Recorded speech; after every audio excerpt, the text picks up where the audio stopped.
Hi friends, ಮಿಲನ ಅಡಿಗೆ ಮನೆಗೆ ಸ್ವಾಗತ. ಇವತ್ತು ನಾವು ಕರಿಬೇವಿನ ಚಿಕನ್ ಅನ್ನು ಮಾಡೋಣ. ನಮ್ಮ ಮಿಲನ ಚಾನಲ್ ಅನ್ನು ಸಬ್ಸ್ಕ್ರೈಬ್ ಮಾಡ್ಕೊಳ್ಳಿ, ಬೆಲ್ಲೈಕನ್ ಒತ್ತಿ, ಹೆಚ್ಚು ಶೇರ್ ಮಾಡಿ, ಲೈಕ್ ಮಾಡಿ. ಈ ಒಂದು ಕರಿಬೇವು ಚಿಕನ್ನು ರೊಟ್ಟಿ, ಚಪಾತಿ, ರೈಸಿಗೂ ಕೂಡ ತುಂಬ ಚೆನ್ನಾಗಿರುತ್ತೆ.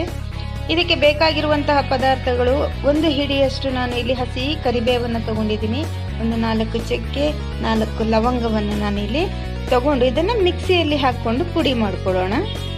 ಇದು ಮಿಕ್ಸಿ ಎಲ್ಲ ಆದಮೇಲೆ ನಾವು ಮುಂಚೆನೇ 1/4 kg ಚಿಕನ್ನಿಗೆ 1 ಸ್ಪೂನು ಶುಂಠಿ ಬೆಳ್ಳುಳ್ಳಿ ಪೇಸ್ಟು, ಸ್ವಲ್ಪ ಅರಿಶಿಣ, ಸ್ವಲ್ಪ ಮೊಸರು, ಹಾಗೆ ಅರ್ಧ ಹೋಳು ನಿಂಬೆಹಣ್ಣನ್ನು ಹಾಕಿ ಕಲಸಿ ಇಟ್ಕೊಂಡಿದ್ದೆ. ಈಗ ಈ ಮಿಶ್ರಣವನ್ನು ಅದಕ್ಕೆ ಮಿಕ್ಸ್ ಮಾಡಿ ಇಟ್ಕೊಳ್ಳೋಣ.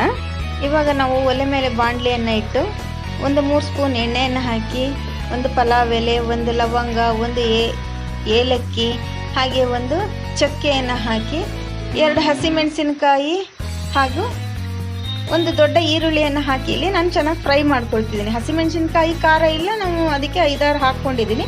ಖಾರ ಇರೋದಾದರೆ ಕಮ್ಮಿ ಹಾಕ್ಕೊಳ್ಳಿ. ಇವಾಗ ನೋಡಿ, ನಾನು ಕರಿಬೇವಲ್ಲಿ ಎಲ್ಲ ಮಿಕ್ಸ್ ಮಾಡಿ ಇಟ್ಕೊಂಡಿದ್ನಲ್ಲ, ಈರುಳ್ಳಿ ಕೆಂಪಾದ್ಮೇಲೆ ಅದನ್ನು ನಾವು ಚೆನ್ನಾಗಿ ಈ ಚಿಕನನ್ನು ಹಾಕಿ ಫ್ರೈ ಮಾಡ್ಕೊಳ್ಳೋಣ. ಈ ಚಿಕನಲ್ಲಿ ಆ ಒಂದು ನೀರಿನ ಅಂಶ ಅಂತ ಹೇಳಿದ್ರೆ ಏನು, ಅದು ನೀರು ಹೋಗಬೇಕಲ್ಲ, ಅಲ್ಲಿವರೆಗೂ ನಾವು ಚೆನ್ನಾಗಿ ಫ್ರೈ ಮಾಡ್ಕೊಳ್ಳೋಣ. ಅದಕ್ಕೆ ಸ್ವಲ್ಪ ನಾವಿಲ್ಲಿ ಜಾಸ್ತಿ ಎಣ್ಣೆಯನ್ನು ಯೂಸ್ ಮಾಡ್ಕೊಂಡಿದ್ವಿ. ಎಣ್ಣೆಯಲ್ಲೇ ಇದ್ದರೆ ತುಂಬ ಚೆನ್ನಾಗಿರುತ್ತೆ, ಟೇಸ್ಟಿಯಾಗಿ ಇರುತ್ತೆ. ಈ ನೀರು ಹೋಗೋವರೆಗೂ ನಾವು ಇದನ್ನು ಚೆನ್ನಾಗಿ ಫ್ರೈ ಮಾಡ್ಕೊಳ್ಳೋಣ. ಸ್ವಲ್ಪ ಅದನ್ನು ಹಾಗೆ ಬೇಯಿಸ್ಕೊಳ್ಳೋಣ.